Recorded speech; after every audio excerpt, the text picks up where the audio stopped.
এখানে যদি কোনো পুরুষ না থাকে আমাকে একটু সুযোগ দেন, আমার পুরুষ আছে কি নাই আমি একটু দেখাইতে চাই। দাম্পত্য জীবনে সুখী না তাদের জন্য খুবই গুরুত্বপূর্ণ, বিশেষ করে যারা দ্রুত বীর্যপাত, বীর্য পাতলা, টাইমিং কম, হরমোন কম, টেস্টোস্টেরন হরমোন কম, শারীরিক দুর্বলতা নিয়ে ভুগছেন, বিবাহর পরে দাম্পত্য জীবনে সুখী না, তাদের জন্য ভিডিওটা অত্যন্ত গুরুত্বপূর্ণ। আগেকার রাজা বাচ্চারা যারা বেশিরভাগ সময় বিভিন্ন গাছগাছালি দিয়ে তারা চিকিৎসা নিয়ে তারা সুস্থ থাকতেন। তো ঠিক এই যে এই পাওয়ার গোল্ড হালুয়াটা, একটা রাজা বাচ্চাদের গল্পর সাথে এই হালুয়ার একটা সম্পর্ক রয়েছে।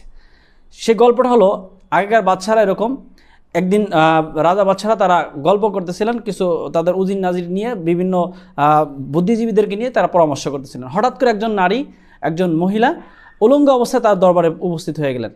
হঠাৎ এই অবস্থা দেখে তখন বাদশা বলেন, কী ব্যাপার, তুমি এখানে উলঙ্গ অবস্থায় আসলে, কেন এতগুলো পুরুষ থাকতে এখানে তুমি কেন উলঙ্গ অবস্থায় আসলে?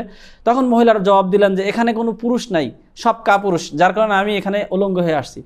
তখন ওই বাদশার দরবারে একজন ব্যক্তি পণ্ডিত ছিলেন, একজন কবিরাজ ছিলেন, ওনার নাম ছিলেন কোকামিয়া। কোকামিয়া বলতেছেন, বাদশা সাহেব, এখানে যদি কোনো পুরুষ না থাকে আমাকে একটু সুযোগ দেন, আমার পুরুষ আছে কি নাই আমি একটু দেখাইতে চাই। তো বাদশাহ তাকে অনুমোদন দিলেন, অনুমতি দিয়ে তার পাশের রুমে নিয়ে গেলেন। কিছুক্ষণ পরে সে পাশের রুম থেকে চলে আসলেন, মহিলা কাপড় চোপড় পরে চলে আসছে। তখন জিজ্ঞাসা করলো যে আপনি কেন এখন কাপড় পরে আসলেন? তখন মহিলা উত্তর দিয়ে বললেন যে না, এখানে একজন পুরুষ আছে। তখন বাদশাহ কোকামিয়াকে বললেন, কোকামিয়া, কি ব্যাপার, তুমি কি জিনিস খাও যে তোমাকে এই মহিলা পুরুষ বলতে বাধ্য হলো? তখন বাদশাকে এই কোকামিয়া, এই হেকিম কবিরাজ সাহেব বললেন যে আমি এই হালুয়াটা খাই। তখন ওই বাচ্চাকে ওই হালুয়াটা বানাই দিল। সেই ফর্মুলার একটা ফর্মুলা হলো আমাদের এই পাওয়ার গোল্ড হালুয়া।